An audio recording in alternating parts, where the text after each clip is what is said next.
Assalamualaikum warahmatullahi wabarakatuh. Perkenalkan, nama saya Dila Amelia Putri dari Prodi S1 Teknik Elektro A, offering E29. Di sini saya akan menjelaskan mengenai politik dan cinta tanah air dalam perspektif Islam. A. Politik dalam perspektif Islam.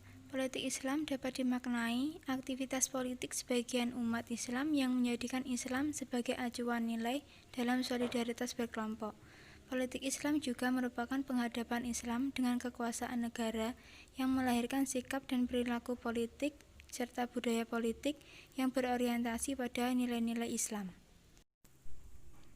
Tujuan politik Islam, Ikmatuddin wa Siyasatud Dunya, menegakkan agama dan mengatur urusan dunia yang menjadi ladang bagi kehidupan akhirat.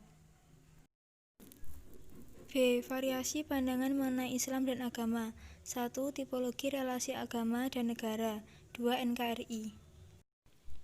1. Tipologi relasi agama dan negara. A. Tipologi teodemokrasi. Tipologi teodemokrasi menganggap bahwa agama sekaligus negara. Kelompok ini disebut juga Islam politik al-Islami Asyiyasi karena menganggap politik sebagai bagian integral dari Islam. B. Tipologi sekunder. Tipologi sekunder berpendapat bahwa agama bukanlah negara. Penganut tipologi ini menyatakan tidak ada dalil eksplisit dalam Al-Quran maupun hadis yang menunjukkan kewajiban mendirikan sebuah negara. C. Tipologi moderat. Tipologi moderat atau al-mutawasit, mereka berparadigma substantivistik.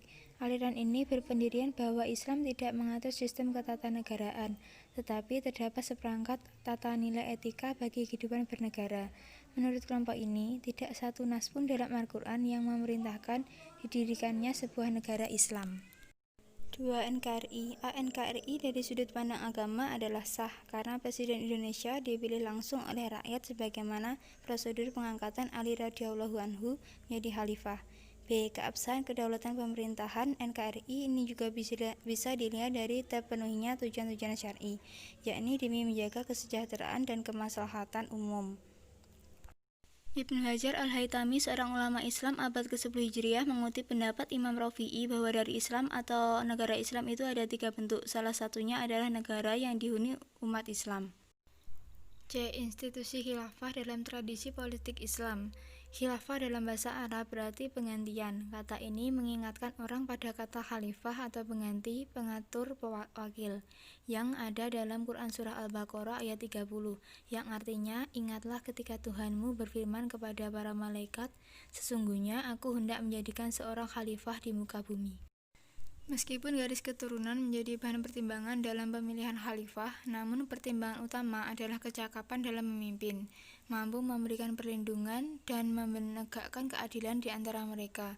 Quran Surah Al-Syura ayat 38 dan Al-Imran ayat 159 yang menyandarkan pemilihan pada asas musyawarah.